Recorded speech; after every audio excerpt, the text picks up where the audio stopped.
여러분 안녕하십니까, 진성호입니다. 시청자 여러분, 요즘 조국 법무부 장관과 문재인 대통령이 함께 찍힌 사진을 본 적이 있으십니까? 없을 겁니다. 지금 문재인 대통령은 조국 장관을 피하는 것 같습니다. 자, 카메라 기자들이 요즘 이런 사진들을 많이 내보냅니다. 홀로 앉아 자료를 뒤척이는 조국 장관. 장관들과 환담하는 문재인 대통령. 그렇지만 조국 장관은 옆에 없습니다. 문재인 대통령도 이제 조국 장관이 슬슬 부담스러워진 걸까요? 아니면 작전상 이런 교묘한 장면을 연출하는 걸까요? 진성호의 직설 시작합니다. 방송에 앞서 진성호 방송 구독자가 아니신 분 혹시 계시면 붉은색 구독 버튼 꾹 눌러주시기 바랍니다. 자, 최근 문재인 대통령은 조국 장관 때문에 아마 미칠 지경일 겁니다. 뭘 이야기해도 조국 장관 때문에 홍보가 잘 되지 않습니다.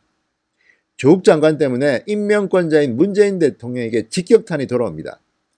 10월 3일 개천절날, 10월 9일 한글날, 10월 달에는 유난히 휴일이 많습니다.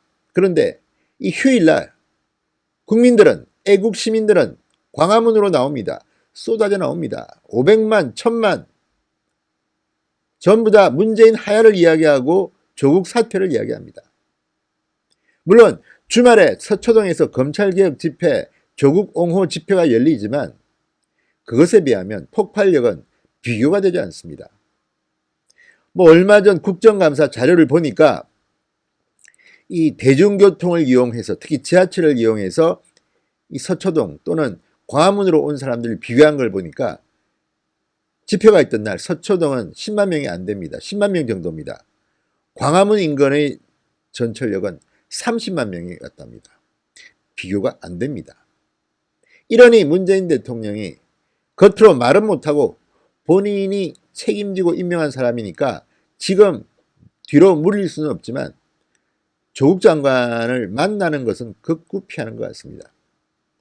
자, 지난 8일 청와대에서 국무회의가 열렸습니다.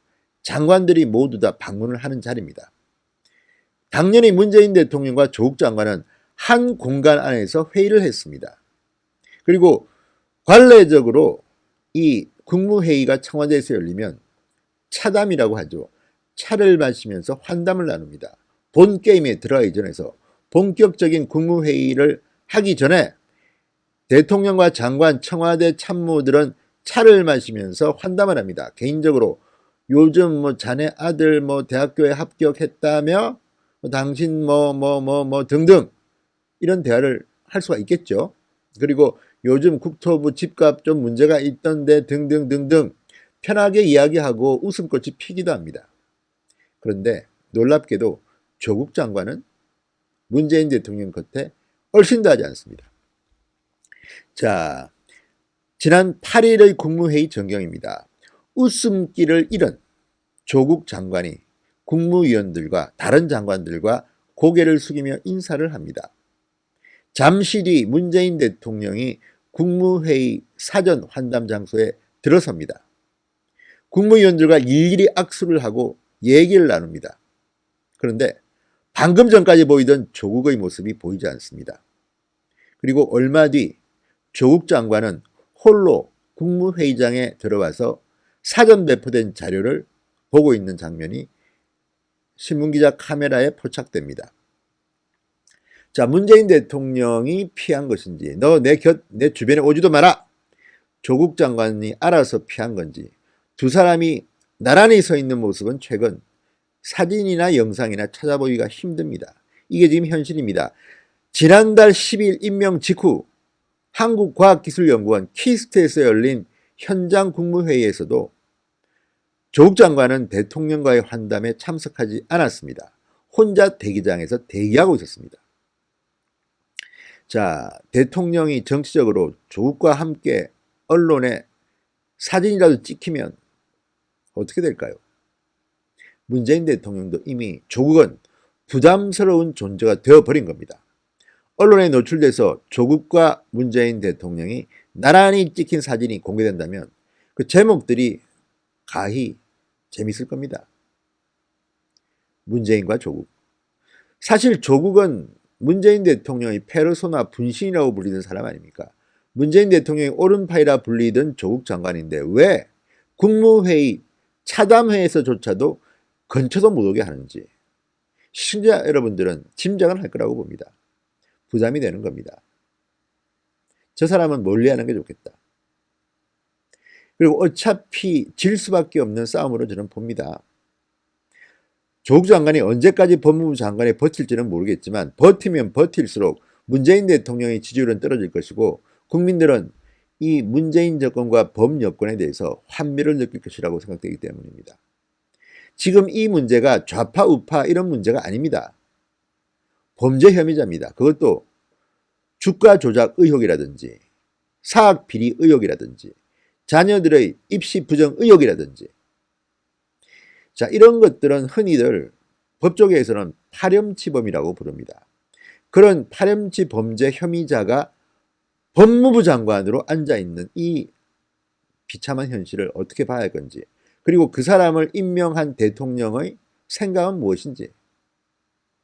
지금 문재인 대통령은 공개적으로는 말을 못합니다. 다만 윤석열 검찰을 압박하는 말들만 하고 있습니다. 답답하실 겁니다.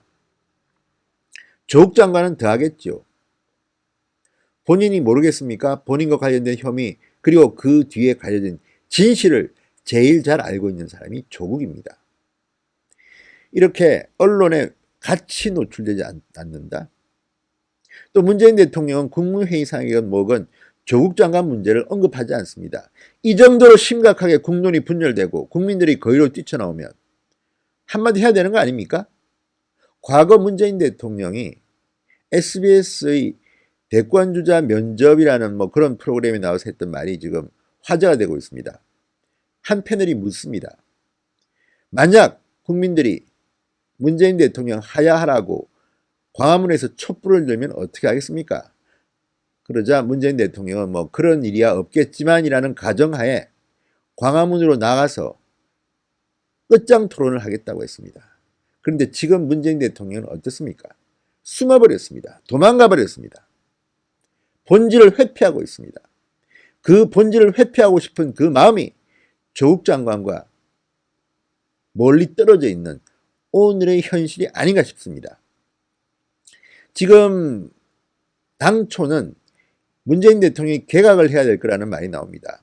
지금 이낙연, 유은혜, 김현미 등등 내년 총선에 출마 예정자들인 국무위원들은 조만간 장관을 벗어야 됩니다. 그래야지 출마 자격이 주어집니다.